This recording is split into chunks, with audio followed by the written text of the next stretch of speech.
e que as lesões não são tão raras.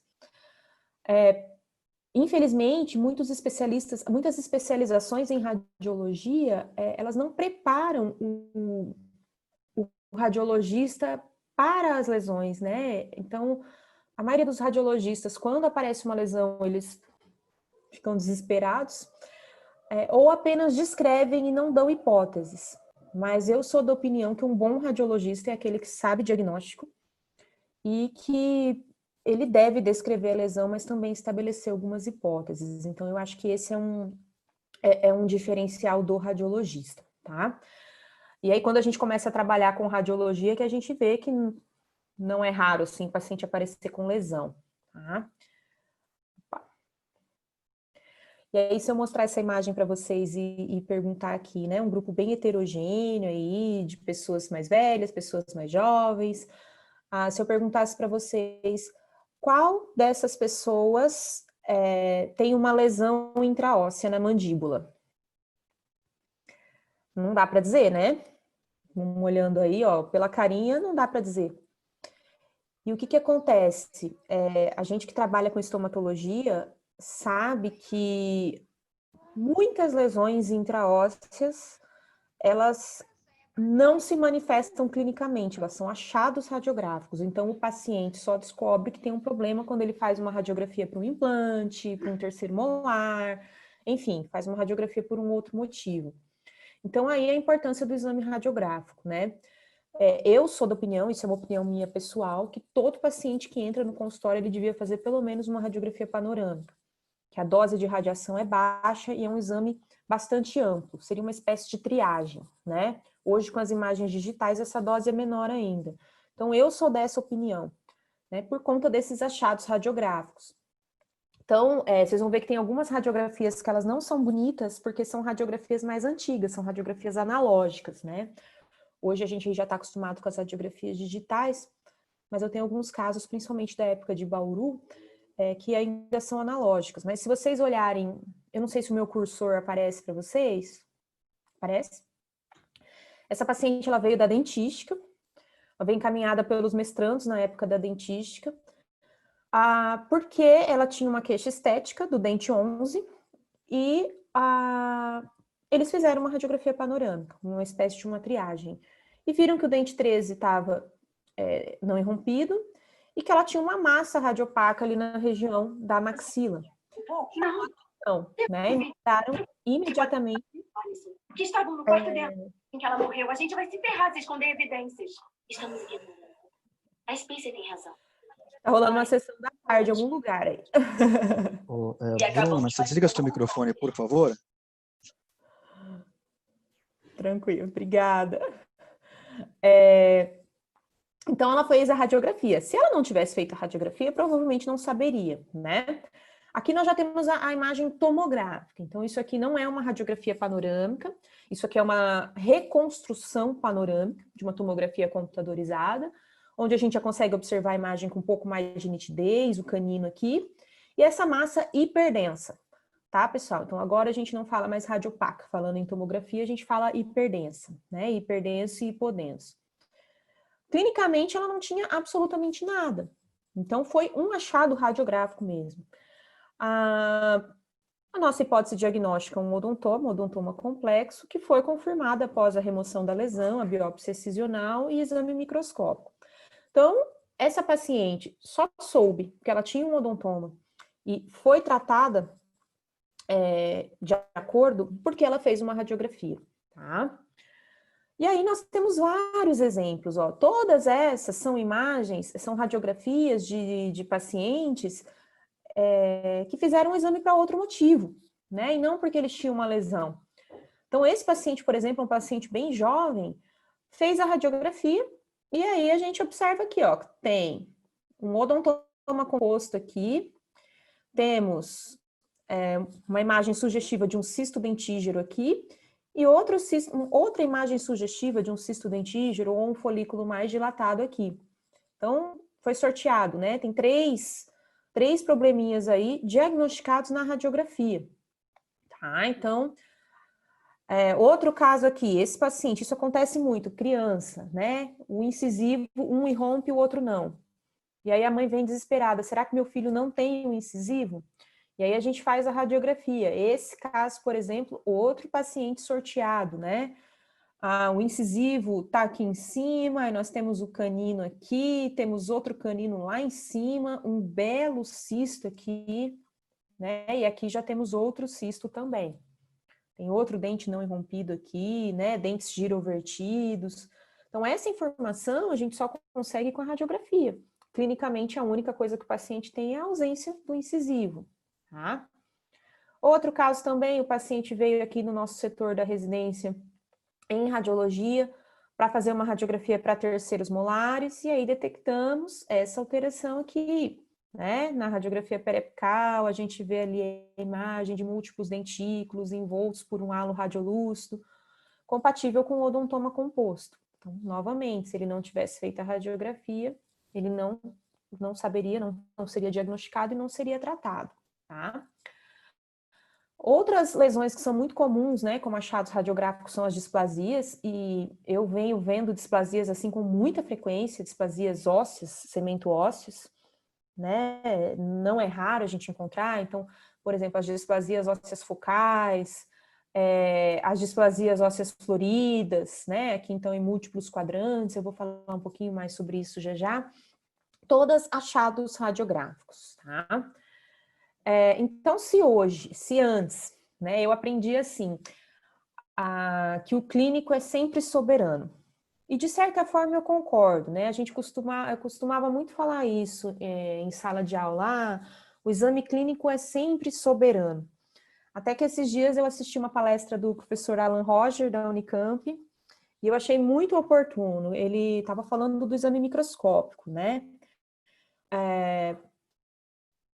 Na verdade, a gente tem que pensar, ele falou isso e eu peguei para mim, assim, ele falou, o paciente é soberano, né?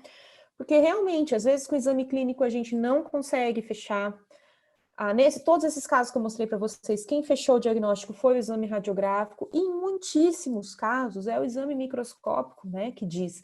Claro que o que vai pesar sempre mais é o clínico, né? Mas eu acho que essas três vertentes têm que andar juntos, né? Clínico, radiográfico e microscópico. Então, eu achei super, super legal ele ter falado que, na verdade, quem é soberano é o paciente. Assim, a gente acaba com essa briga, né? De clínico, de radiologista e de patologista, né? Vejam esse caso, por exemplo, a gente tem...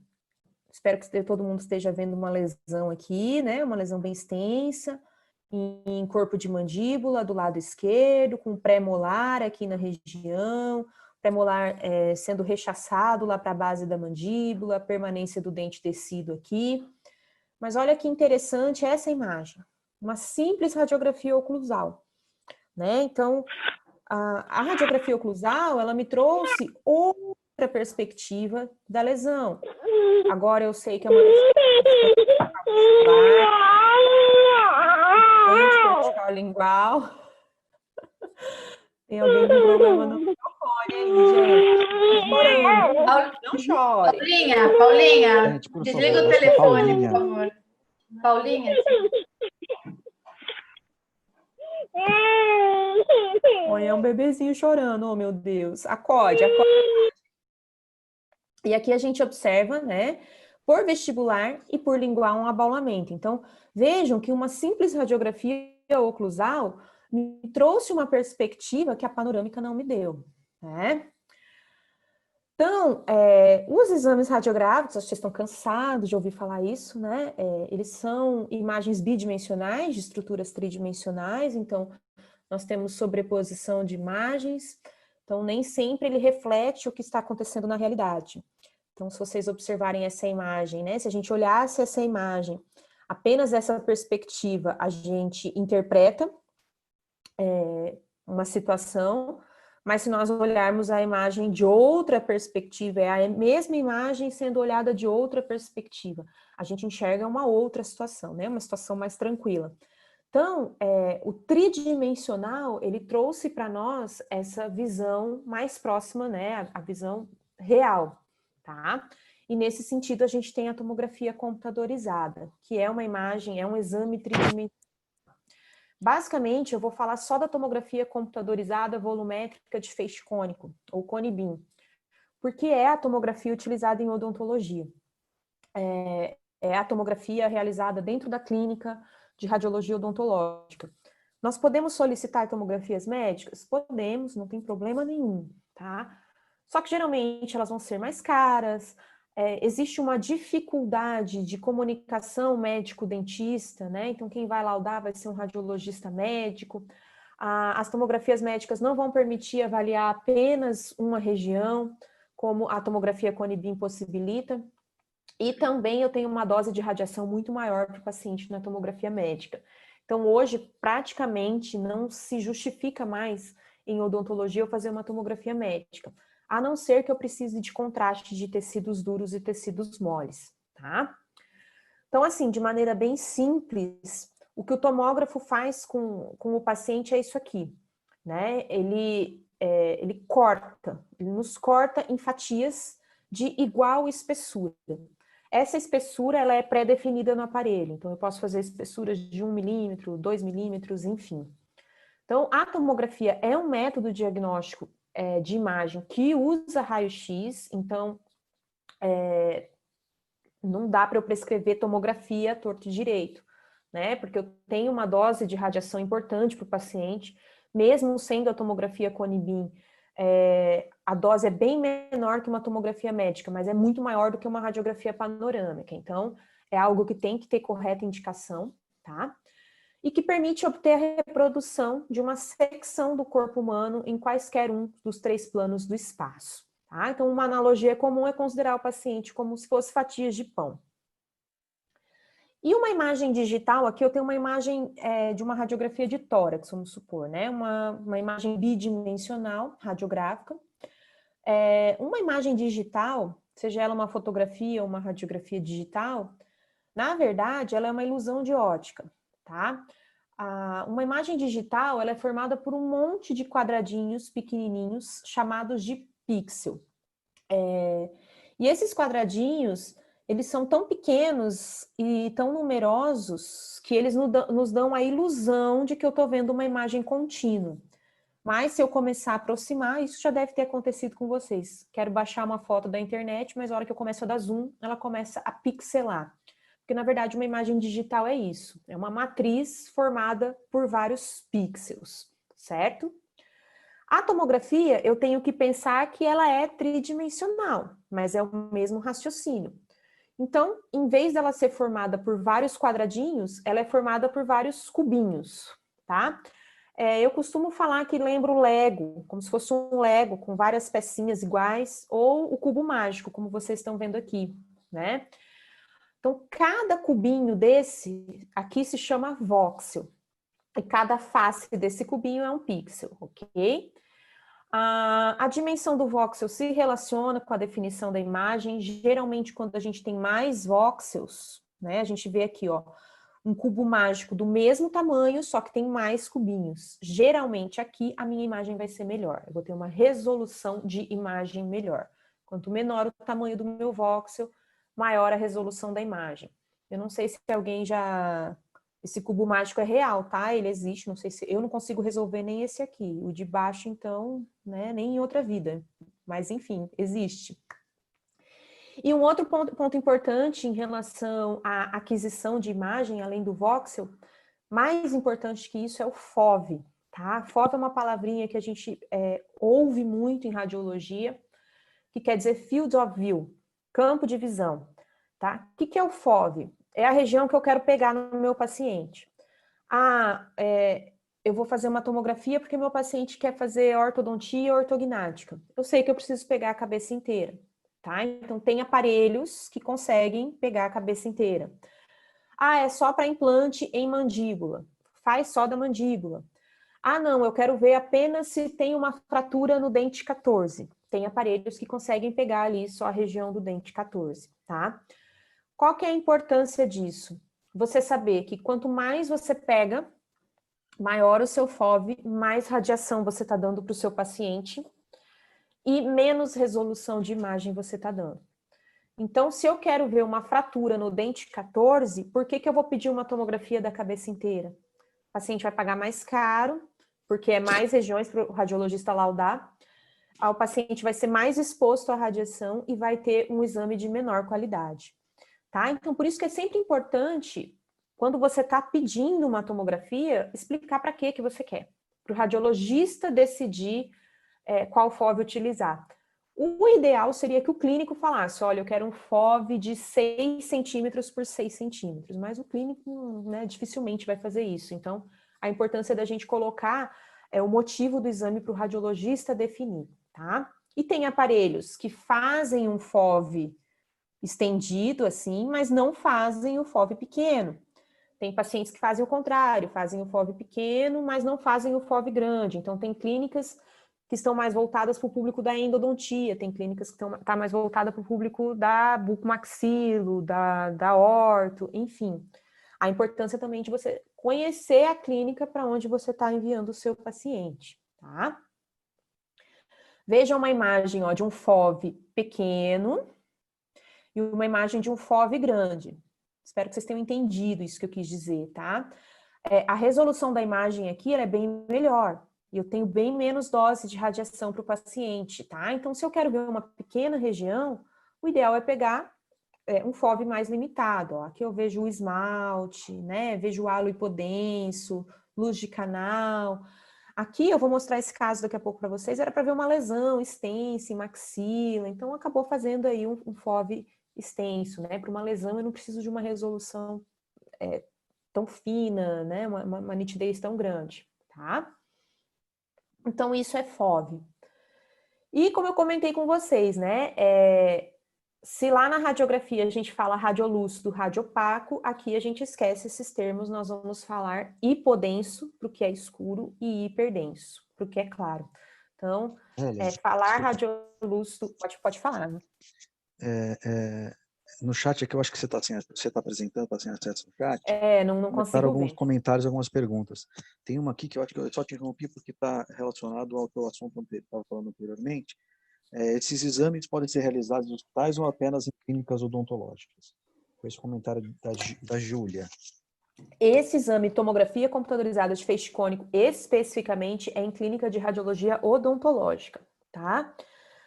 Se você for mandar para um hospital, geralmente não vai nem ser para um hospital, porque o hospital, eles só vão realizar o exame de um paciente que já está lá no hospital, que está internado. A bucomaxilo pede muito exame no hospital, porque o paciente chega traumatizado, ele tem que fazer o exame ali na hora, tá? Geralmente, se o paciente quer fazer uma tomografia médica, aí tem que ser em clínicas de radiologia médica, tá? Não necessariamente no hospital.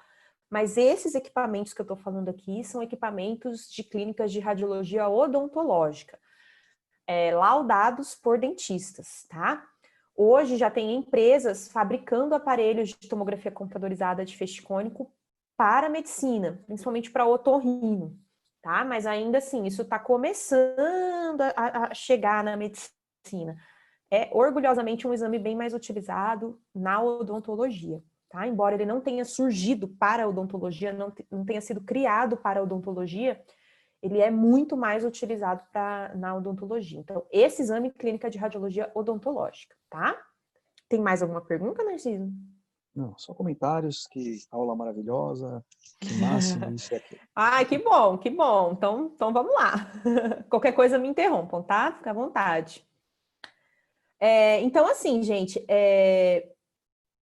falou de radiolúcido, radiopaco em tomografia, é um erro muito grosseiro, tá? Então, a partir de agora, hipodenso e hiperdenso.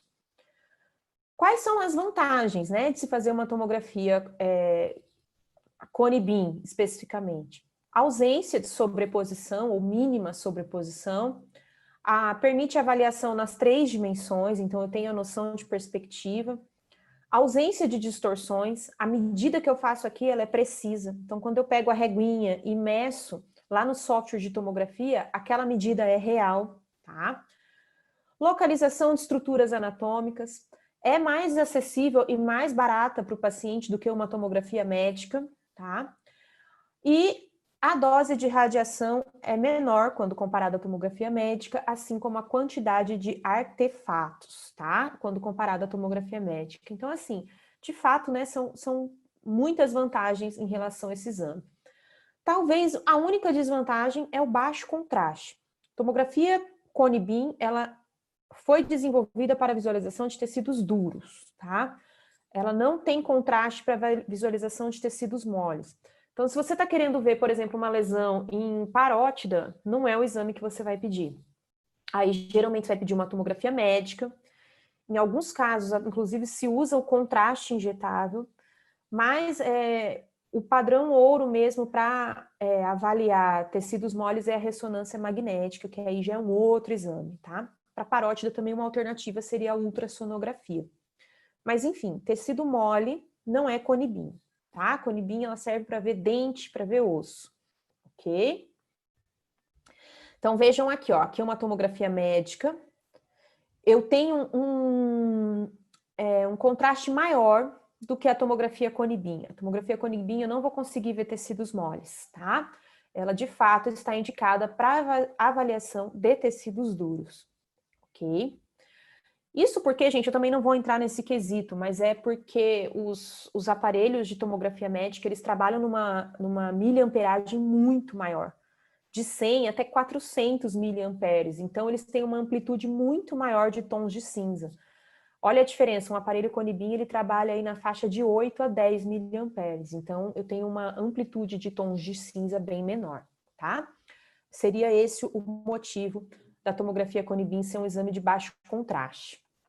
E aí, acho que a maior dificuldade do dentista é entender as reconstruções em tomografia computadorizada, as reconstruções que nós chamamos de multiplanares, que são elas a axial, ó, que me corta no sentido supero-inferior, a sagital, que me corta no sentido látero-lateral, ok? Talvez seja mais fácil de reconhecer. E a reconstrução coronal, que nos corta no sentido antero-posterior, tá? E aqui, pessoal, a gente costuma usar a palavra corte, o corte axial, o corte sagital, mas o ideal é falar reconstrução, tá? Em tomografia Cone-Beam, a gente usa o termo reconstrução ou reformatação, tá? Essa reconstrução acho que todo mundo conhece, porque é a reconstrução que todo mundo gosta e geralmente quando chega o resultado do exame do seu paciente é a imagem que a gente vai procurar, né? Que é a reconstrução 3D, também chamada de imagem renderizada ou volume rendering, que é o 3D mesmo, né? Que é bonito, fica muito legal para a gente ver, mas, como nem tudo são flores, né? Ela tem um caráter mais ilustrativo. A gente não faz diagnóstico, não faz planejamento, mensurações na reconstrução 3D, tá? Ela tem caráter mais ilustrativo. E temos o que nós chamamos de reconstruções parasagitais, que são reconstruções perpendiculares a um arco, aqui na reconstrução axial. São essas imagens aqui, muito usadas no implante. A gente também usa bastante para as lesões, porque ela é muito interessante para ver cortical vestibular, cortical lingual, para avaliar o canal mandibular, enfim, tá? Então, são reconstruções bastante utilizadas também, tá? Qual que seria a proposta? Uma sequência de visualização é uma proposta, tá? Para avaliar uma tomografia com uma lesão. Basicamente, uma proposta aí seria começar pelas axiais, depois olhar as coronais e as sagitais, elas vão estar sempre na mesma janela, tá, lá do programa. Depois as parasagitais e por último o 3D, tá? Então o 3D, gente, realmente o 3D, ele é ilustrativo, tá? É o que a gente vai ver por último, assim, para fechar o nosso raciocínio. E aí sempre o pessoal pergunta, né, mas qual que é o melhor software? Porque para quem gosta de computador, de tecnologia, aí nós temos milhares de softwares disponíveis, tá? Geralmente, qual software que a gente usa? A gente fala de o software dedicado, aquele software próprio do programa, tá? Um software feito somente para isso. Então, por exemplo, um dos aparelhos mais comercializados no Brasil foi o iCat, comercializado pela Cavo, e o software dele se chama iCat Vision, então é um software que já vem no tomógrafo, tá? Então, muito utilizado, Um software que eu uso bastante é o On Demand, eu estou mais acostumada a usar, porque é a clínica onde eu laudo aqui utiliza. A gente tem softwares específicos, por exemplo, para ortodontia e cirurgia ortognática, como o Dolphin, que é um software espetacular para quem faz cirurgia e ortodontia, só que é um software caro, tá? Ele custa na faixa aí de 100, 120 mil reais, esse software. Então, não é para qualquer um, né? Fora que você tem que pagar uma anuidade ainda para continuar mantendo a chave do seu software. Para endodontia, hoje a gente tem um software desenvolvido para remover artefatos, né? Para diminuir artefatos, que é o Evolve DX. Se eu não me engano, está custando em média 20 mil reais. Então, nós temos aí muitos softwares, tá? Qual que é o melhor?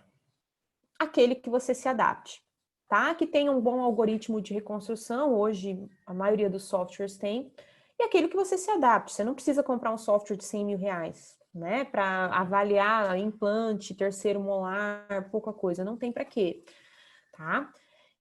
Então, como eu falei, a gente tem os softwares próprios dos equipamentos, ó, isso é um equipamento, um tomógrafo. Geralmente o paciente fica sentado, nós temos tomógrafos também onde o paciente fica em pé. Esse é o iCat, um aparelho americano, ganhou muito mercado no Brasil, agora ele já não é mais fabricado, é o equipamento que nós temos aqui na UEM. E esse é o software dele, o iCat Vision. Independente do software, gente, sempre vai abrir a mesma coisa, tá? Multiplanares, parasagitais, 3D, tem software onde você consegue instalar um implante, você consegue marcar o canal alveolar. Então, assim, para quem gosta de mexer, tem muita ferramenta. Esse é o On Demand, eu vou mostrar para vocês, a maioria dos exames que eu vou mostrar é nesse software ou no iCat Vision, que é onde eu tenho mais exames. Esse é um software coreano, tá? Mas temos softwares gratuitos também. Então, ó, a gente tem o Inversálios, que ele é muito bom, é um software brasileiro muito bom, usado em medicina e odontologia, é só baixar na internet gratuitamente. O Radiante também, que é um software polonês, ele foi desenvolvido para tomografia médica e ressonância, mas pode ser utilizado para tomografia. A vantagem é que ambos funcionam tanto no Windows como no Mac. Os softwares que eu uso, por exemplo, eles só rodam no Windows, então eu tenho um computador só para rodar esses softwares, tá? Temos esse Horus, que é específico para o Mac, então para quem trabalha, eu gosto muito do Mac, né? Então para quem trabalha ali é um software interessante, embora não tenha tantas ferramentas. E tem esse Maius que eu não conheço, mas ele é um software online, você não precisa nem baixar, ele é direto ali no site dele, tá? Então tem um monte, gente, tem um monte de softwares gratuitos também, muito bons, inclusive. O que a gente mais tem que saber, independente do software, é que é um exame dinâmico, que não adianta eu olhar uma reconstrução só, senão para isso eu faço uma radiografia, eu sempre tenho que olhar o exame como um todo. Por isso que laudar tomografia dá trabalho. Por isso, não ache que o radiologista está cobrando caro por aquela tomografia para o seu paciente. Porque o tomógrafo é muito caro, tá? Tem tomógrafos aí de 400, 500, 600 mil, 1 milhão de reais. Então, são equipamentos muito caros. E laudar tomografia, eu posso falar porque eu falo isso. Você gasta bastante tempo, porque você precisa avaliar o exame inteiro, corte a corte, reconstrução a reconstrução. Tá? Então, o exame com certeza não é um exame caro. E como eu falei, não adianta... Pode falar, Narciso.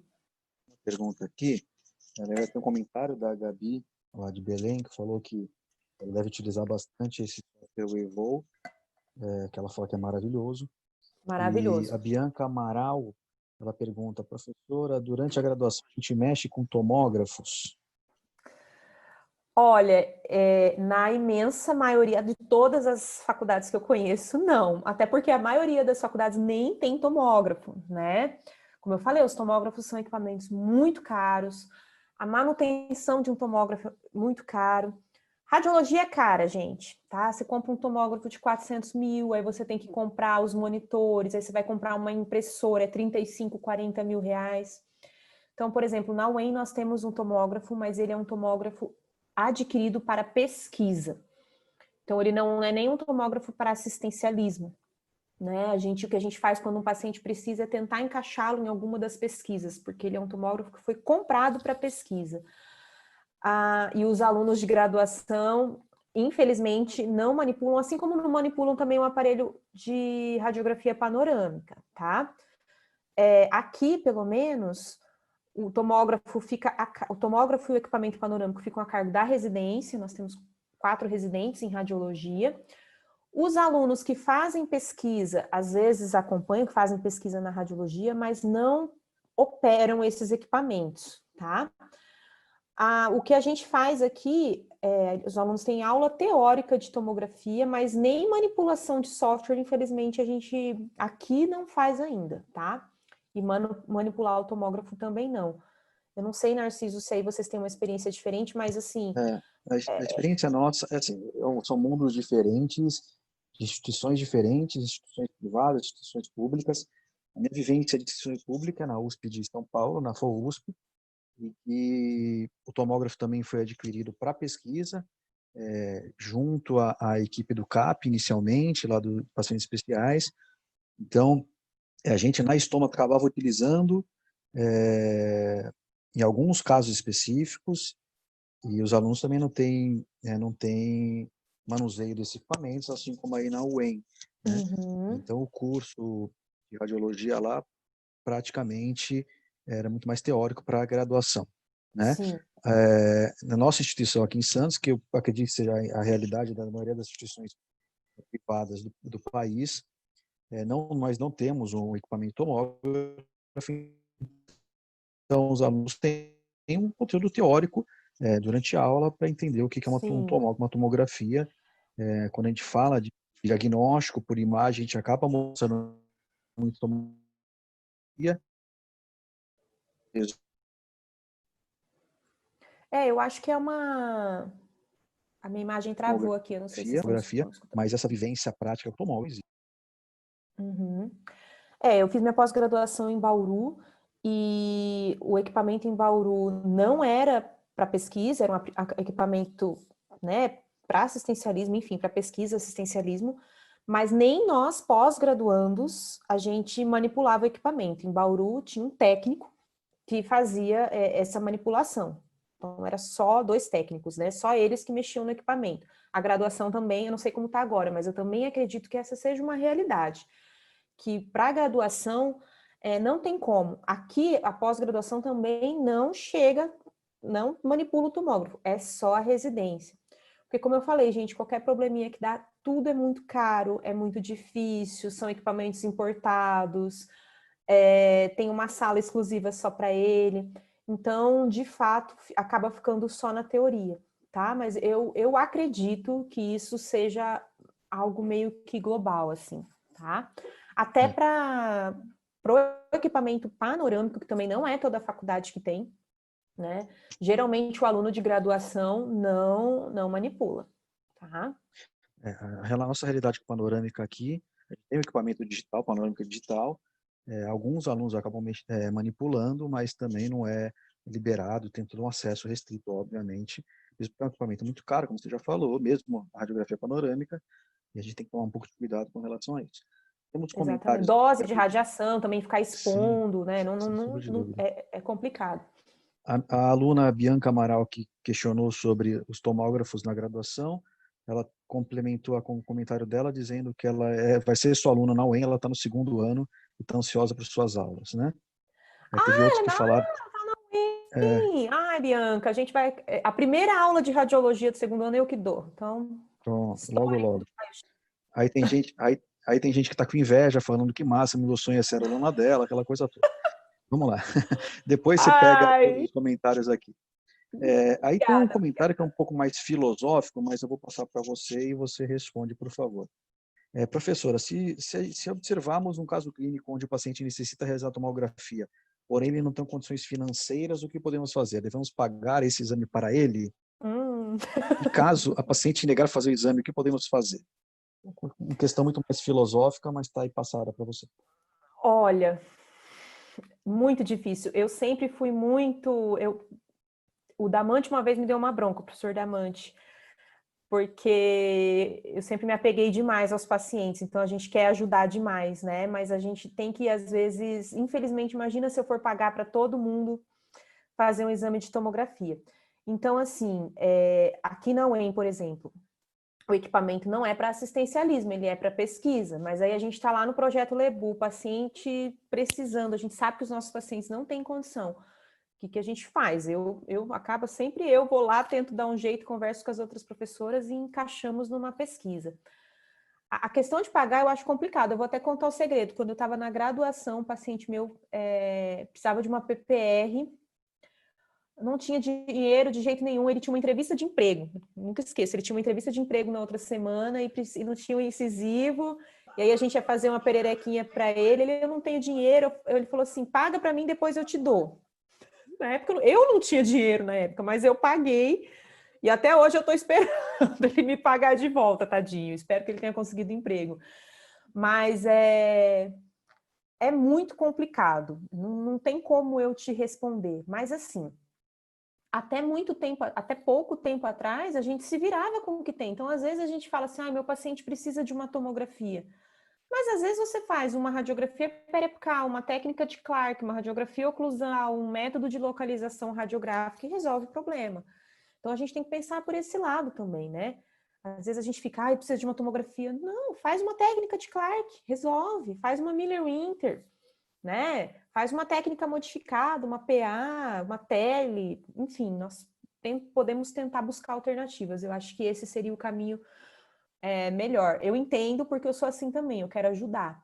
Mas se a gente entrar nessa... Aí se vira um disse-me-disse, o paciente vai falar assim, olha, eu fui lá, a doutora pagou meu exame. Aí você vai ter que pegar a senha, o paciente vai ter que pegar a senha, para todo mundo vai querer. Né? Então, é muito filosófico, é muito pessoal, mas essa é a minha opinião, tá? Podemos seguir? Olha esse caso aqui, ó. Isso, claro, é um caso extraordinário, não é rotina, né? Mas o diagnóstico aqui pode facilmente ser definido com exame clínico. Clinicamente, o paciente já dizia tudo.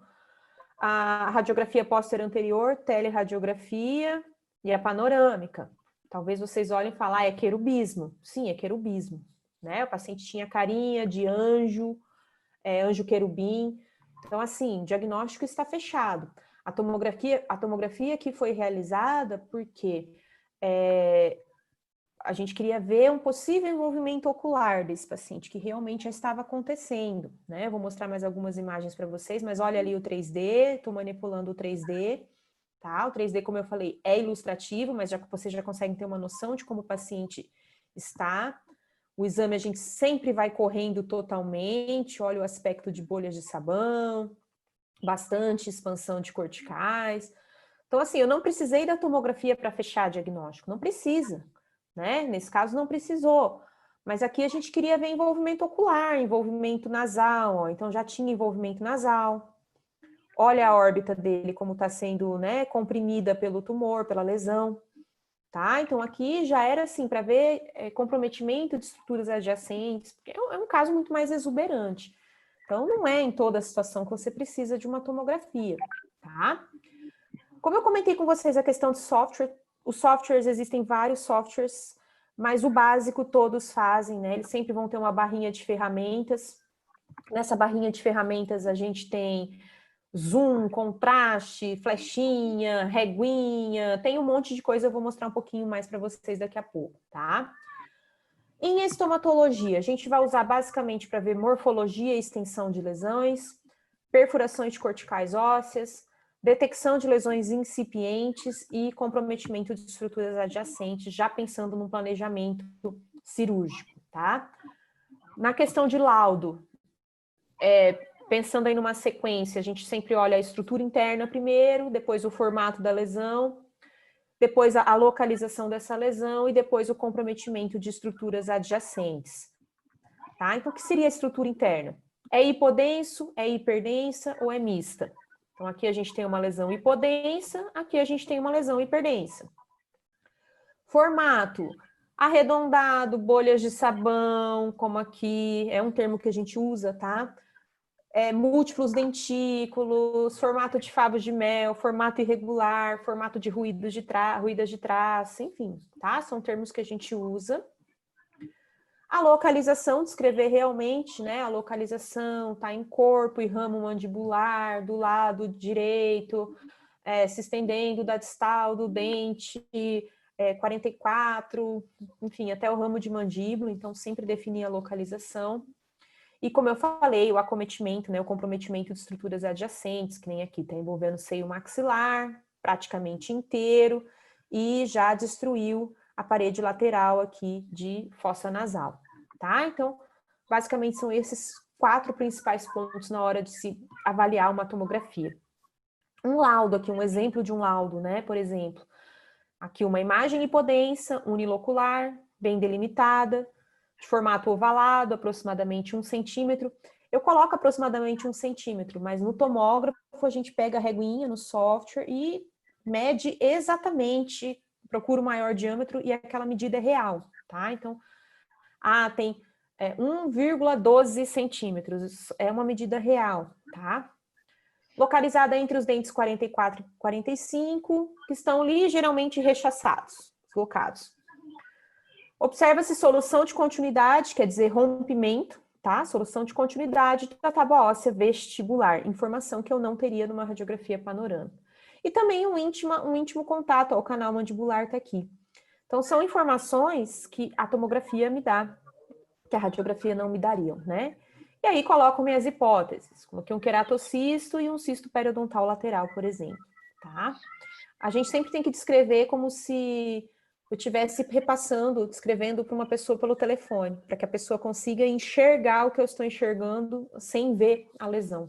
A gente sempre tem que descrever de forma que uma pessoa que não pensa que é uma pessoa que está no telefone, né? Que não estaria vendo a lesão.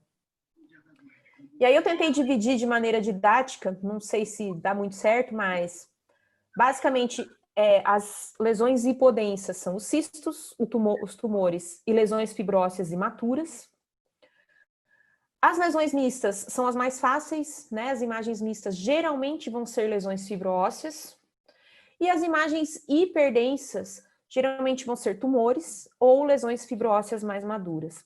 Então, as lesões que nos abrem mais o leque de possibilidades em diagnóstico são as lesões radiolúcidas ou hipodensas, que pode ser cisto, pode ser tumor, pode ser lesão fibroóssea, tá? Então, eu dividi aqui em 3 etapas e nós vamos ver algumas lesões, ok? Pensando nos cistos, cistos odontogênicos, tá? A rotina, o que é? É o periapical inflamatório. O que eu mais laudo? Cisto periapical inflamatório. Tá? Então, não adianta eu saber o ameloblastoma, mas eu não saber o cisto periapical inflamatório. Então, a gente sabe, né, que são lesões assintomáticas, a menos que atingem grandes proporções, e eles podem, como vocês veem aqui, atingir grandes proporções, né?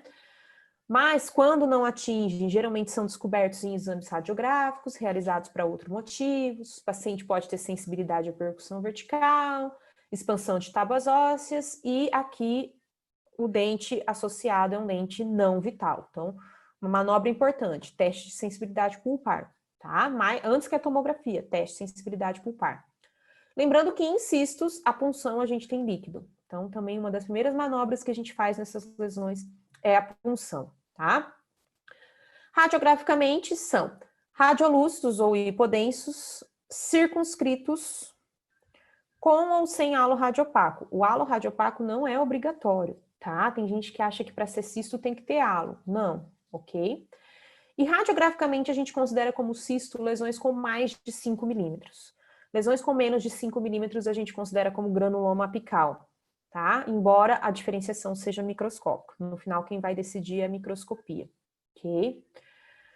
Então vejam, ó, áreas hipodensas uniloculares associadas ao ápice de um dente que tem algum problema, não tem vitalidade pulpar. Então aqui a gente vê um dente com cárie, com, né, um protótipo aqui de tratamento endodôntico. Então vejam, são lesões periapicais. O granuloma a gente considera como lesões menores, tá? Então lesões pequenas a gente considera radiograficamente como granulomas apicais.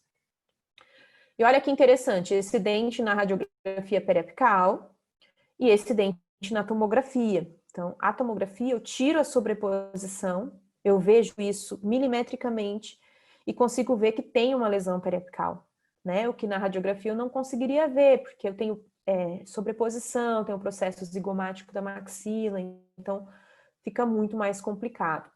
E aí, aqui, após o retratamento endodôntico, a tomografia é realizada para confirmar que a lesão regrediu completamente, tá? Então, nesse sentido, a tomografia ela é muito eficiente e por isso ela vem sendo muito utilizada na endodontia, tá?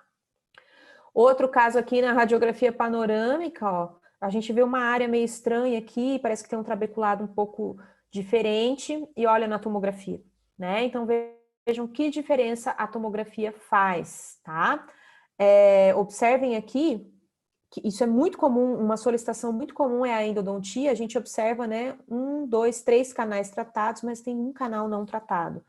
Então, a tomografia, ela é muito eficiente nesses casos, né, para diagnóstico de canais não tratados, canais acessórios, enfim. Aqui um outro caso, aqui eu estou manipulando o software, vejam como é importante sempre observar todas as reconstruções, o exame tem que ser dinâmico. Encontrei a lesão, não sei se vocês já viram lá na reconstrução axial, estou dando zoom, ó. Estão vendo? Uma lesão hipodensa, unilocular, envolvendo ali a região anterior de maxila. Olha a reguinha, ó.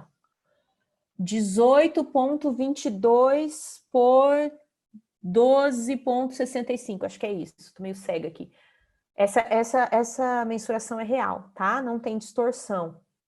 Ó, a coronal, reconstrução coronal é importante para a gente ver que o assoalho da fossa nasal está preservado, apesar da lesão ser bem extensa, né? E está associado ao ápice ali do lateral, ó, do incisivo lateral.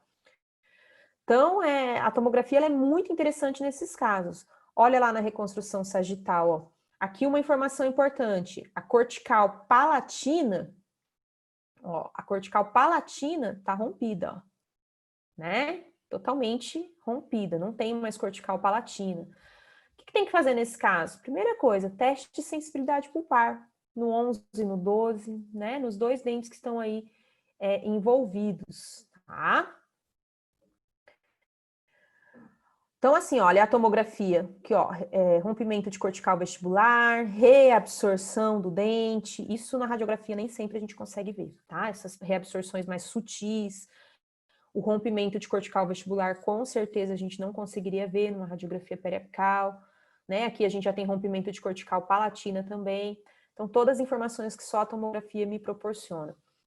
E lembrando aí que a gente tem um outro tipo de cisto, que seria o periapical, que foi abandonado, né? Então, o paciente tinha uma lesão periapical, aquele dente causador foi extraído, mas a lesão não foi curetada. E aí ela tem capacidade de crescimento, é o que nós chamamos de cisto residual, tá? Então, aqui uma imagem hipodensa, unilocular, em região anterior de mandíbula. Hipótese diagnóstica, cisto residual, uma das hipóteses. Confirmação apenas microscópica, tá? Então, tá lá, meu dente tem uma lesão periapical, o dentista extrai, não fez radiografia ou, enfim, não viu a lesão, não curetou, o cisto residual fica ali, tá? Microscopicamente é idêntico ao cisto periapical inflamatório, ok? Aí a gente tem os cistos de desenvolvimento, um deles o cisto dentígero, que é mais comum em pacientes jovens, um pouquinho mais comum nos homens, geralmente assintomático e descoberto numa radiografia realizada para outro motivo, geralmente o adolescente que vai extrair um terceiro molar, tá? Local mais comum, terceiros molares inferiores e caninos superiores.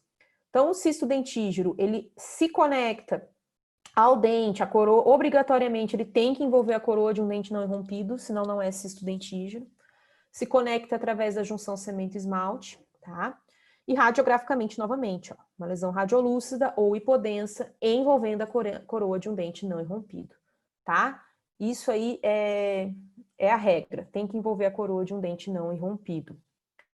Só ele faz isso? Não, se fosse era fácil, né? Não precisaria do exame microscópico. O queratocisto pode aparecer igualzinho, o ameloblastoma unicístico pode aparecer igualzinho. Então, quando a gente vê lesões assim, a gente pensa nessas 3 hipóteses. Cisto dentígero primeiro, porque ele é mais comum, tá? A gente sempre formula as hipóteses do mais comum para o menos comum.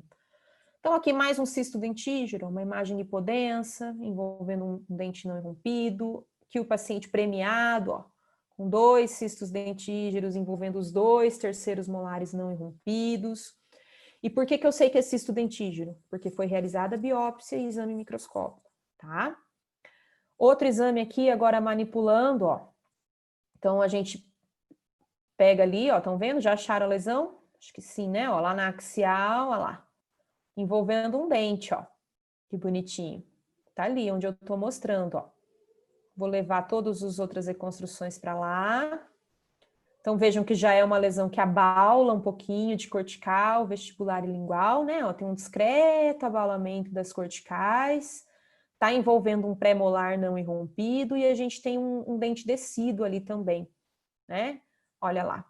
Então, sempre olhar todas as reconstruções para daí sim... Isso aqui é uma ferramentinha de inverter a imagem, só para... firulinha, é cheio das firulinhas, tá? A gente sempre procura, como eu falei, o maior diâmetro da lesão. E esse paciente, olha que legal. Aí a gente vai correndo o exame inteiro, ó, sem querer, querendo, eu achei um odontoma composto lá em cima. O exame foi feito para a mandíbula, não era nem um exame para a maxila, mas quando eu corri o exame, pegou ali um odontoma composto que também nem sonhava que tinha, tá? Então, por isso a importância de sempre avaliar o exame completamente. Então, o paciente tinha um cisto dentígero e um odontoma composto, tá? Esse caso aqui, um paciente lá da FOB também, a gente vê aqui uma imagem hipodensa associada a esse terceiro molar, já com rompimento de cortical lingual, como vocês podem ver em todas as imagens. Dá para ver na 3D também, ó, olha o dente não irrompido e aqui sem cortical, dá para ver até o canal mandibular lá, né? E aqui após o tratamento, nesse caso foi feita uma marsupialização, e aí numa tomografia de acompanhamento de 8 meses, a gente já vê como o osso começa a formar.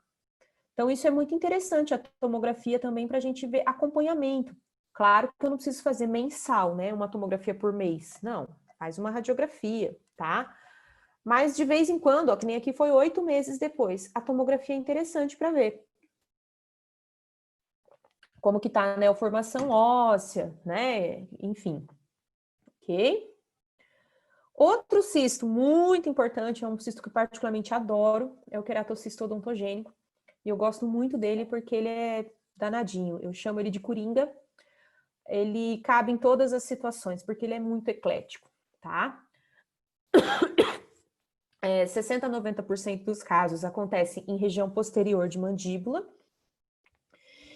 E a característica do queratocisto é que ele tem uma tendência, ele tem grande potencial de crescimento, só que ele, como eu falei, ele é danadinho, ele cresce no sentido antero-posterior, por osso medular, sem expandir corticais. Isso não é uma regra, tá? Mas é uma tendência do queratocisto, o fato de não expandir corticais. E como vocês sabem, é uma lesão que tem um alto índice de recidiva, uma lesão com comportamento um pouco mais agressivo. Tanto que, né, ele era até classificado como um tumor, agora voltou a ser classificado como um cisto.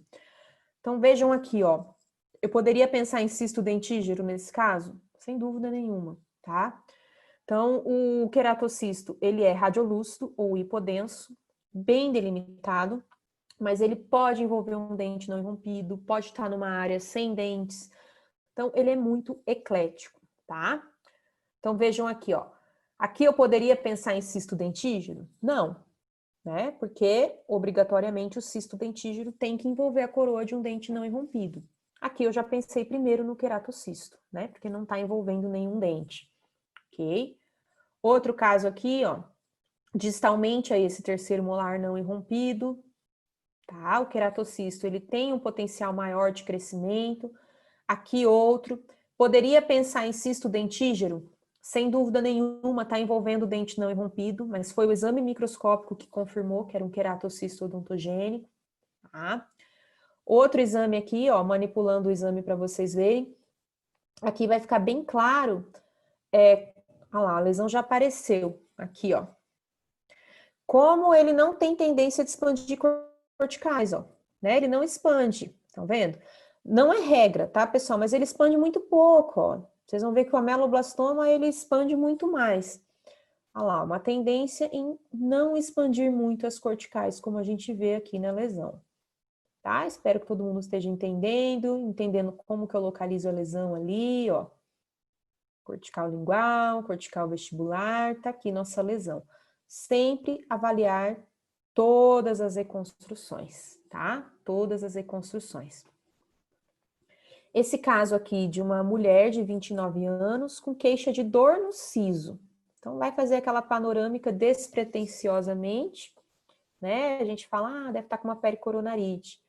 E aí, radiograficamente, observou essa área radiolúcida distalmente ao terceiro molar. Hipótese, cisto dentígero? Não, não tem dente não irrompido. Então, eu nem pensei no cisto dentígero aqui. Aqui a gente já vai para outras possibilidades. Uma delas, o queratocisto odontogênico. E vejam ali na tomografia, ó, que apesar de ser uma lesão extensa, uma lesão grande, não expandiu muito o cortical, expandiu pouco, né? Que é uma característica do querato. A punção, talvez vocês lembrem, né? Que a gente geralmente colhe um material caseoso, semelhante a queijo. Isso não fecha diagnóstico, tá? Isso é por causa da quantidade de queratina. Não fecha diagnóstico, eu preciso fazer o exame microscópico da cápsula da lesão, mas já te tendencia, né? Quando você coleta esse material meio caseoso, aí você já fala, é querato, tá? Mas tem que mandar para o exame microscópico. Foi feita a extração do dente, ó, a remoção da lesão, e um pós-operatório de 5 meses. Então, 5 meses depois foi feita a tomografia e a radiografia, onde a gente vê que extraiu o terceiro molar e já tem neoformação óssea, o que dá para ver na tomografia. O queratocisto, a gente tem que fazer um acompanhamento um pouco mais rigoroso, porque é uma lesão recidivante, né? Então, é importante acompanhar esse paciente com um pouco mais de rigor, ok? Diagnóstico diferencial, então, do queratocisto, o cisto dentígeno, quando está envolvendo um dente não irrompido, e o ameloblastoma, principalmente quando ele for multilocular, tá? Porque o queratocisto, ele pode ser uni ou multilocular, ok? Um outro tipo de lesão, ó, um rapaz de 20 anos, clinicamente a gente não notava nenhuma alteração, mas radiograficamente tinha uma área radiopaca aqui com uma área zona radiolúcida aqui. Será que é cisto periapical? Não, porque tem uma área radiopaca. Cisto periapical não faz calcificação. A gente acabou de ver o cisto periapical, né? Quais foram as hipóteses aqui? As hipóteses, lesões que formam calcificações. Cisto de Gorlin, tumor de Pindborn, ou tumor odontogênico adenomatoide, por exemplo, né? Embora o tumor odontogênico adenomatoide ele envolva dentes não irrompidos, assim como o cisto dentígero, tá?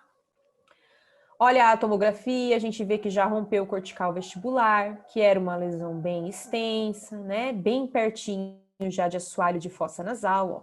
Essa é uma informação importante, né? Para coletar aqui na imagem coronal. Olha lá o exame de tomografia, vocês vão ver que ó, a lesão tá ali, eu vou começar a correr, ó. Olha lá a área mais hiperdensa e aí a área vai ficando mais hipodensa. Então é uma lesão mista, né? Com área de hiperdensidade e hipodensidade. Essa lesão foi removida, ó, a parte calcificada, né? Que era radiopaca e a parte de cápsula, que era radiolúcida. E o diagnóstico aqui foi de um cisto de Gorlin. Então, essas lesões são mais raras, mas só lembrem que nós temos lesões que formam calcificações, né? Como o cisto de Gorlin, o tumor de Pindborn e o tumor odontogênico adenomatoide, tá? Falando um pouquinho sobre os tumores, o tumor mais comum é o odontoma, que na verdade ele é um amartoma, e ele tem uma composição de dente. Então, microscopicamente, eu vejo uma bagunça lá de esmalte, dentina, polpa e cemento. E aí nós temos 2 tipos de odontoma. O composto, que é formado, nós já vimos ele hoje, por dentículos envoltos por uma cápsula fibrosa, que aparece radiolúcida, são mais comuns na região anterior de maxila. E o complexo, que forma uma massa radiopaca, não tem formato de dentículos, é uma massa amorfa, e geralmente dá um pouquinho mais de problema, porque causa impacção dentária, enfim. Mais comum em região posterior, tanto de maxila quanto de mandíbula. O legal aqui é que para o odontoma composto, o diagnóstico é radiográfico, tá? Eu olho e falo, é odontoma composto, eu não preciso fazer um exame microscópico, tá? Já no odontoma complexo, aí a gente já geralmente já precisa que seja realizada aí um exame microscópico. Então, aqui, ó, nesse exame de tomografia, eu vejo os múltiplos dentículos hiperdensos. Olha que informação importante. Estão localizadas, aqui é vestibular, aqui é palatino. Então, estão localizados por palatino. Aqui eu não conseguiria saber, mas aqui eu consigo. Então, na hora que eu for remover, eu vou fazer um retalho no palato, certo? Diagnóstico compatível com o odontoma composto. Aqui eu não tenho dúvida, né? Eu não preciso nem fazer um exame microscópico, tá? Aqui também, ó. Ó que bonito aqui. Vários dentículos, né? Cortical vestibular, ó, esse Bzinho é de buccal, vestibular. Cortical lingual. Por onde que vai ser mais fácil eu remover a lesão aqui? Pela vestibular, né? Tá mais fininha, ó. Acessa por vestibular porque vai ser mais fácil, tá? Diagnóstico, odontoma composto. E aí nós temos também, né, aí no complexo, o ideal é sempre mandar para microscopia, porque tem outras lesões que se assemelham. Uma delas é o fibrodontoma ameloblástico, né, como esse caso aqui que eu já mostrei para vocês hoje, que a nossa hipótese era de um odontoma complexo, mas a microscopia revelou um fibrodontoma ameloblástico, que é uma lesão um pouco mais rara, tá? Esse caso foi até publicado. E para fechar os tumores, fechar não, tem mais um. Tem o mais bonito de todos, né? Que é o próximo. A gente tem aqui o tumor odontogênico adenomatoide, ou o TOA, que já é um tumorzinho de crescimento lento, uma lesão bem circunscrita, bem encapsulada, isso dá para ver até na cirurgia, que ele é bem encapsulado. É uma lesão radiolúcida, só que pode ter radiopacidades no seu interior, tá? Deixa eu até olhar essa imagem aqui, ó, estão vendo? Aqui as radiopacidades no interior. Então, lembra muito um cisto dentígero, só que pode ter calcificações, certo? E a região mais comum é o canino. Então, quando eu tenho lesões em canino, eu penso em TOA também, ok? Caninos não irrompidos, tá? São lesões pequenas, geralmente não ultrapassam 3 centímetros.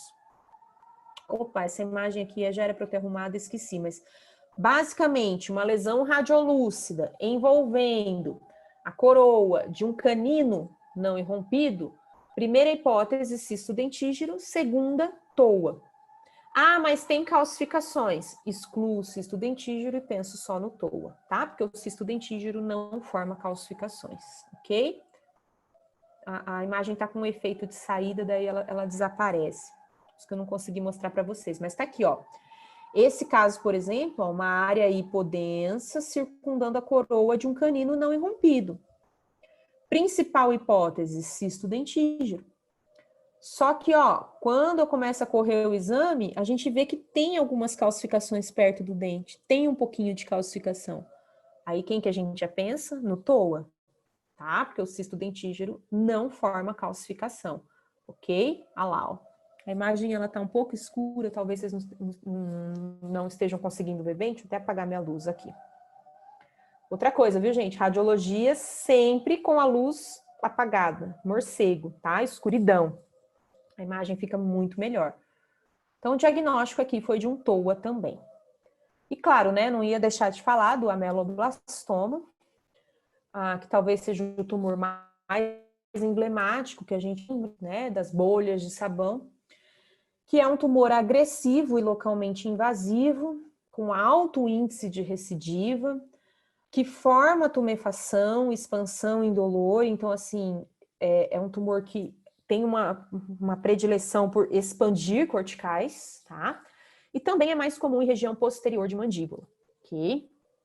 Radiograficamente, radiolúcido multilocular, né? Aspecto de bolhas de sabão ou de favos de mel e, como eu falei, com expansão de corticais, tá? Então, bolha de sabão, favo de mel, raquetes de tênis, tá? Aqui um aspecto mais de bolhas de sabão, aqui um aspecto mais de favos de mel. Essa característica é exclusiva dele? Não, tá? Tem várias outras lesões que podem ter essas características.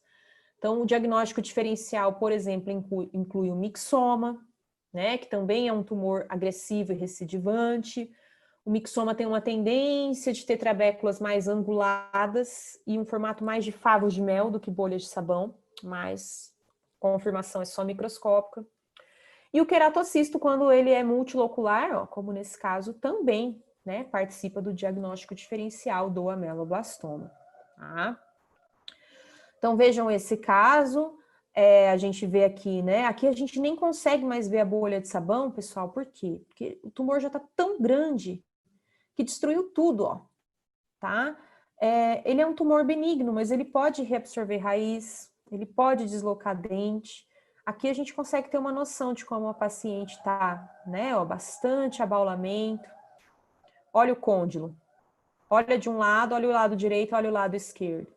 Né? Olha o tanto de expansão. Olha o dente onde foi parar, empurrado, né? Então, esses tumores, eles gostam de empurrar os dentes, né? Ó a destruição aqui. Reabsorção radicular. Então, uma lesão muito extensa, certo? Olha o dente perdido ali, né? Tá aqui a tomografia dessa paciente. Olha lá, só sobrou o dente, né? Ó, o resto do osso todo destruído. Então, é uma lesão agressiva e necessita de um tratamento de acordo, né? Um tratamento um pouco mais invasivo, certo? Geralmente são ressecções. E a gente tem um subtipo que é o ameloblastoma unicístico, que é mais comum em pacientes jovens, assim como vocês, a maioria de vocês.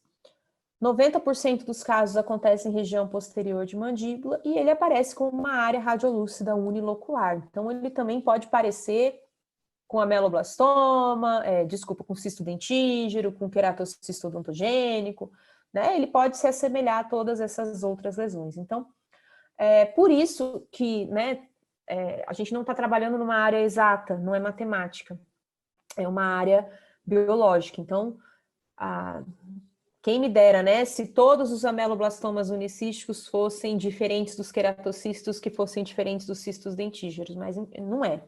Né? Então, a gente tem que trabalhar aqui o raciocínio e a confirmação é microscópica, tá? É uma lesão menos agressiva que o ameloblastoma convencional, embora tenha um subtipo, o subtipo microscópico mural, que seja relativamente agressivo, tá? A recidiva aí gira em torno de 10 a 20%. A punção a gente coleta líquido, tá vendo? Ó? Porque ele, apesar de ele ser um tumor, ele forma uma cavidade. E aqui foi realizada a marsupialização, ok?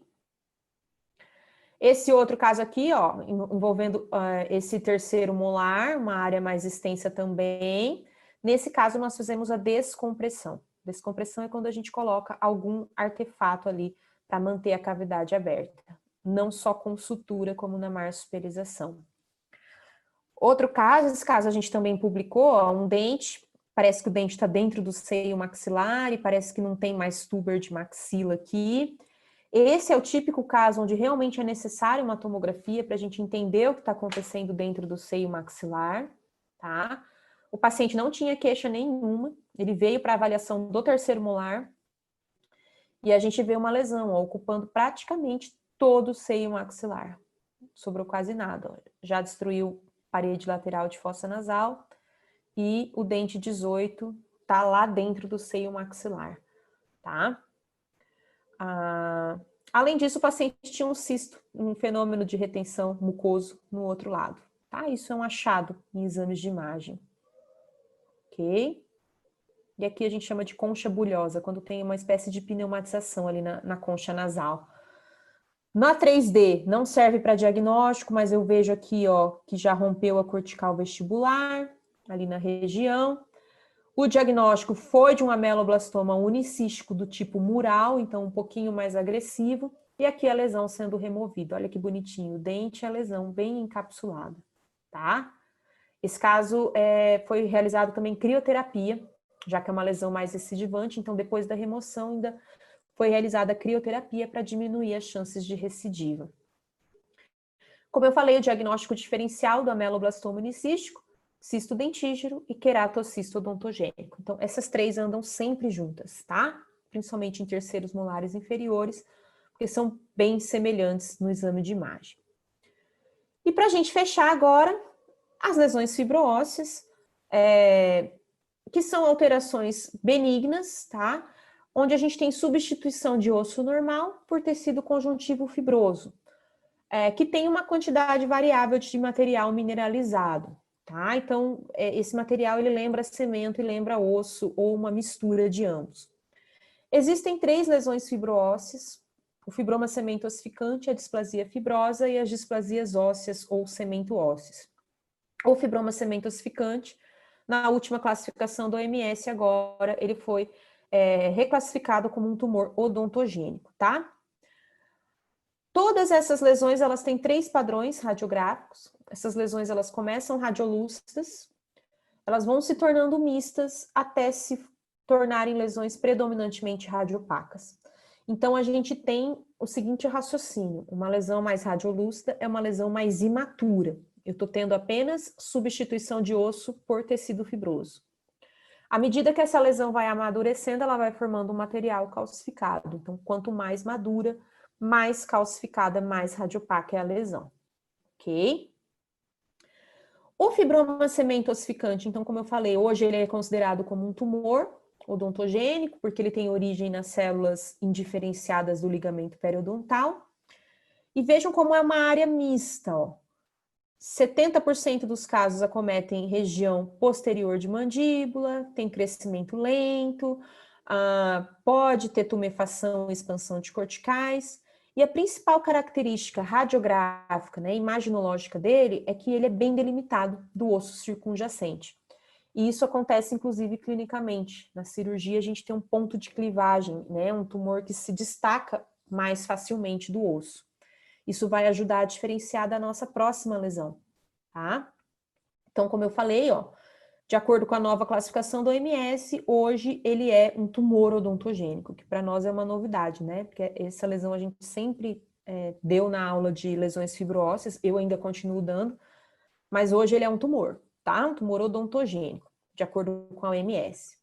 Então, tá aqui, ó, uma área mista, certo? Em mandíbula, causando expansão de corticais, e vejam como é bem delimitada, né? Eu consigo ver onde a lesão começa e onde a lesão termina, certo?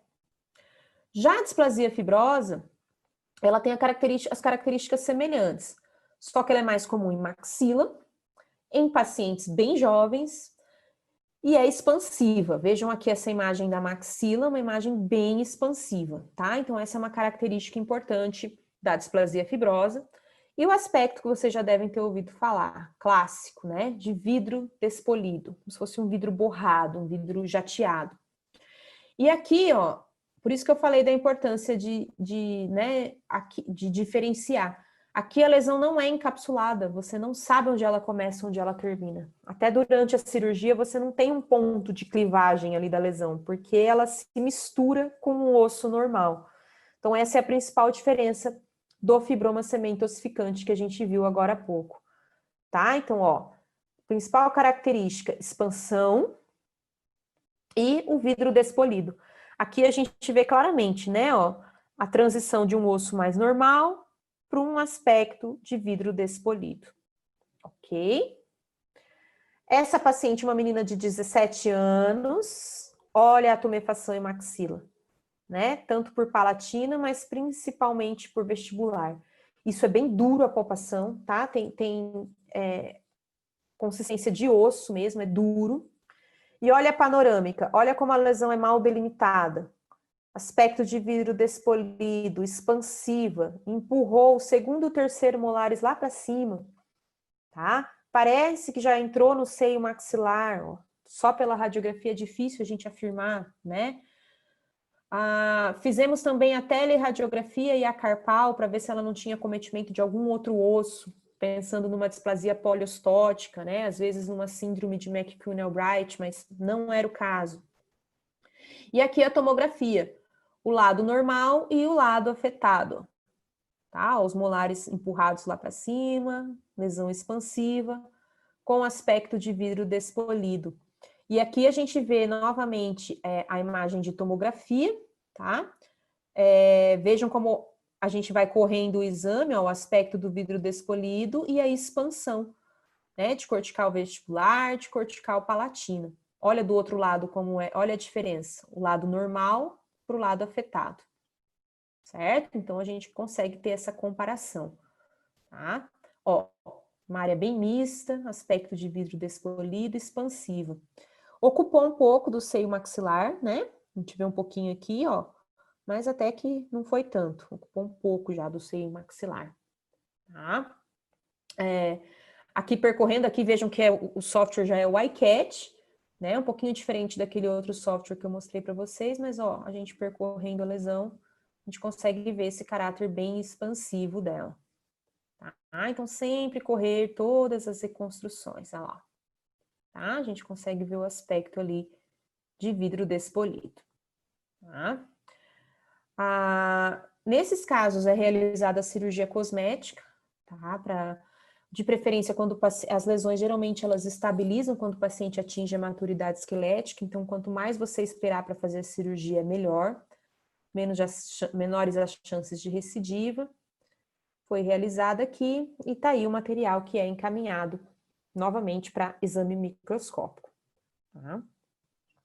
Só lembrando então que a displasia poliostótica é quando ela envolve 2 ou mais ossos e geralmente está associada à síndrome de McCune-Albright, né? Então aqui ó, a gente vê a tomografia é importante nesses casos, que a gente vê acometimento de etimoide, de concha nasal, de maxila, de frontal, de temporal, né?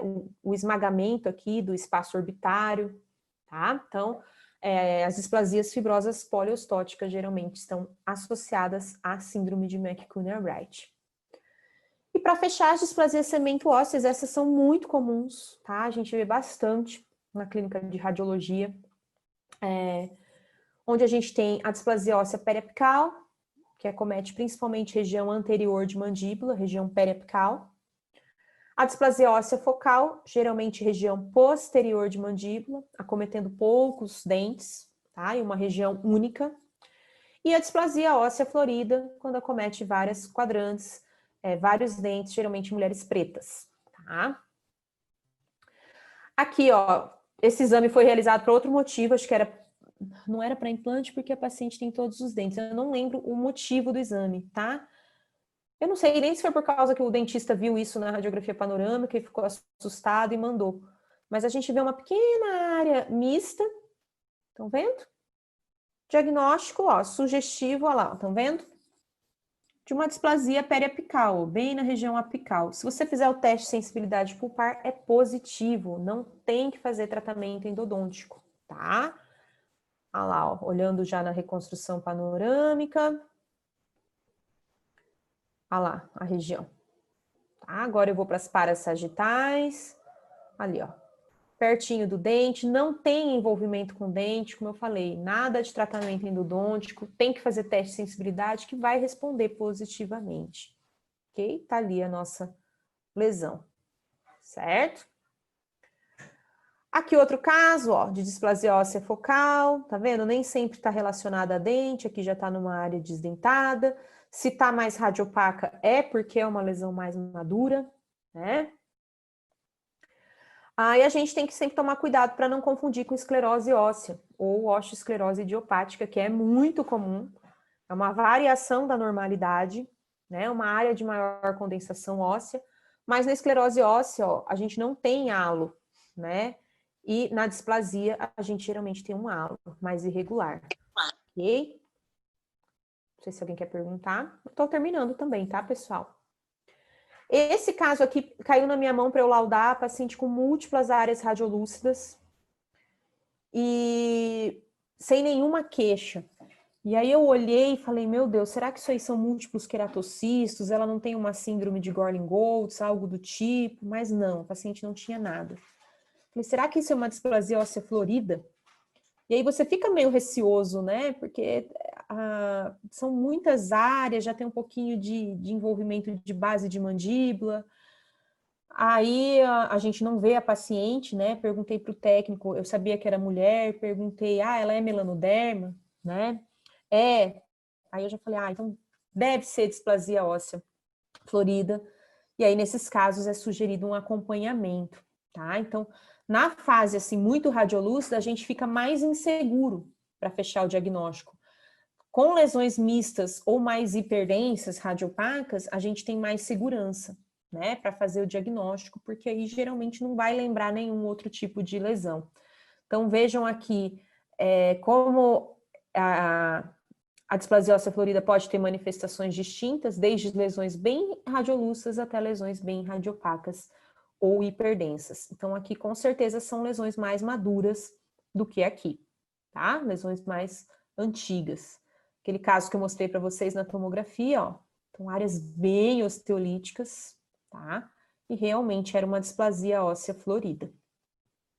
Ok? Ellen, esse caso eu acho que é muito interessante. Você pode voltar nessa imagem? Claro. Isso. Esse caso lembra bastante aqueles pacientes que evoluem com cavidades ósseas idiopáticas associadas às displasias cemento-ósseas, né?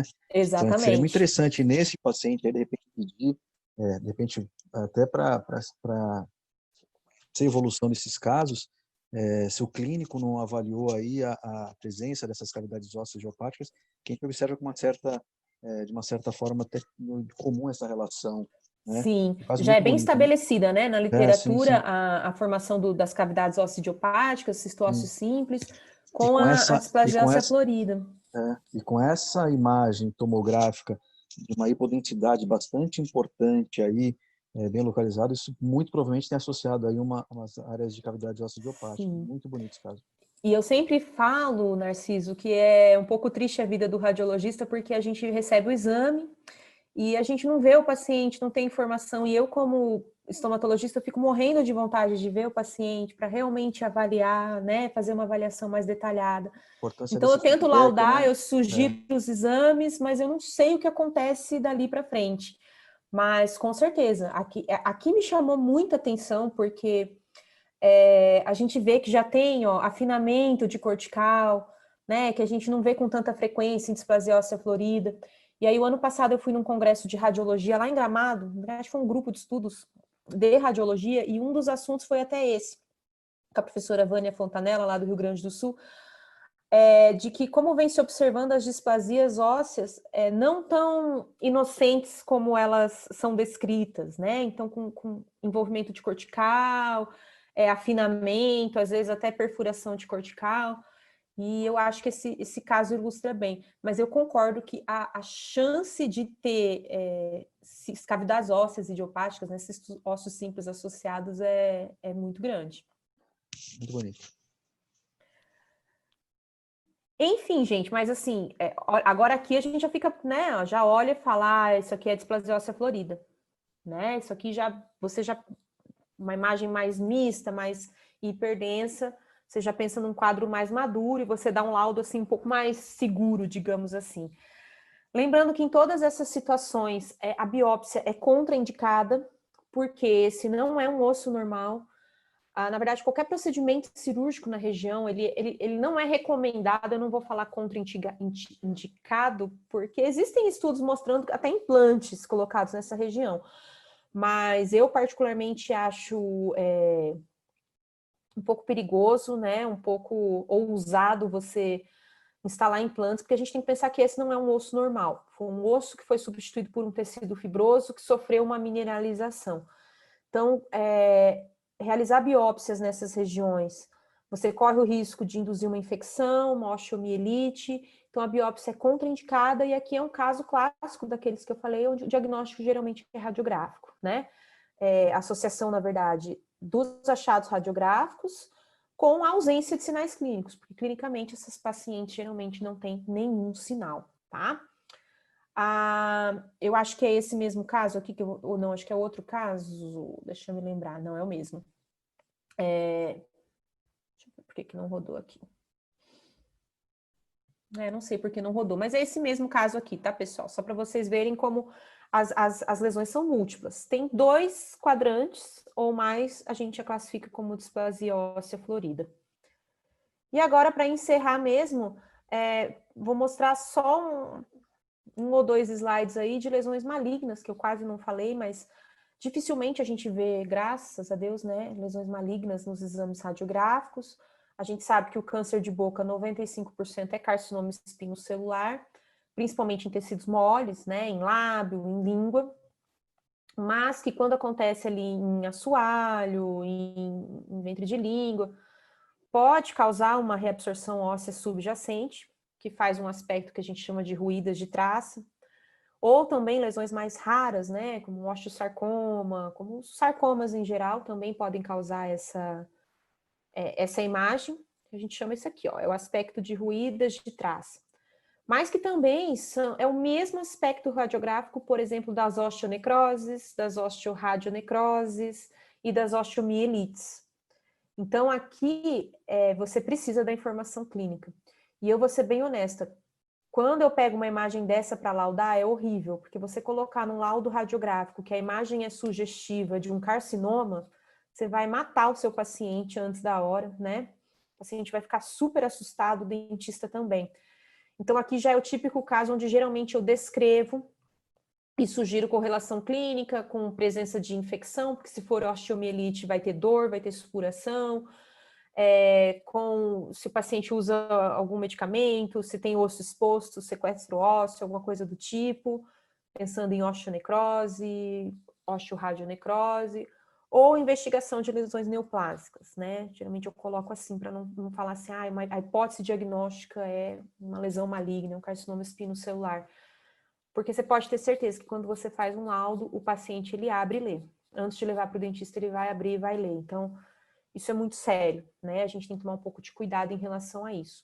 O que a gente não pode é negligenciar, né? Deixar uma imagem dessa passar. Isso é algo que não pode passar, tá? Então, o aspecto radiográfico das lesões malignas, vocês sabem, são lesões mais difusas. O aspecto que a gente realmente chama de ruída de traça, como vocês veem aqui. Mas aqui fica fácil, né? Se eu tenho a imagem clínica, aqui eu já penso realmente uma lesão maligna. Não vou pensar em osteomielite, osteoradionecrose, nada disso, tá? Na tomografia, dá para ver claramente, né? Parece que não tem expansão de corticais, não empurra dentes, é muito mais destrutivo, né? Infiltrativo. Esse caso aqui é um caso de um paciente que veio para a clínica de radiologia. E a gente sempre pergunta, né, qual o motivo do seu exame, ou se está na ficha. Ele estava com dor desse lado da face, da mandíbula. E aí, pediram a radiografia, a gente viu um pequeno sinal, muito sutil. E na tomografia, a gente viu isso aqui, é muito sutil. Talvez se o paciente não tivesse falado nada, que não tinha dor, que não tinha nada, a gente ia deixar isso até passar. Mas tem uma pequena ruída de traça aqui nessa cortical. E aí, quando a gente pediu para abrir a boca, né, porque a gente estando ali na clínica, é a clínica de radiologia da UEM, a gente pode falar para o paciente, senta aqui, deixa eu dar uma olhadinha na sua boca, tá? Tinha essa imagem, e aí realmente, né, a gente já pensou, não me parece ser coisa boa. Então, aquela imagem radiográfica, ela já queria dizer alguma coisa. E olha como era sutil. Poderia passar despercebido no laudo? Absolutamente. Absolutamente despercebido. Esse paciente estava fazendo tratamento com Oncilon A em hora base faz um mês, no posto de saúde. Então, naquela lesão ali, passando Oncilon A em hora base, que a gente sabe que não ia ajudar, né, em nada. Foi realizada a biópsia, um carcinoma espinocelular, e essa é a condição do paciente hoje. Então, olha o tamanho da lesão, olha o tamanhão da ressecção. Então, com lesões malignas, a gente não pode brincar, né? Felizmente, esse paciente está bem assim, né, na medida do possível, está sendo controlado. Vejam que ele perdeu todos os dentes inferiores, né, porque foi para a radioterapia, então teve que extrair, enfim, né, um paciente que continua aí sob os nossos cuidados, mas sofreu uma grande ressecção por causa de uma lesão que radiograficamente era mínima, mas felizmente foi diagnosticada precocemente. O diagnóstico foi precoce e esse foi o tamanho da ressecção. Imagina se o diagnóstico é tardio, né? Então, eu realmente gostaria de finalizar a aula com essa mensagem de que a gente precisa olhar os nossos exames com atenção, os nossos pacientes, mas os nossos exames também. O exame radiográfico, tomográfico, apesar de ser complementar, ele contribui muito no diagnóstico.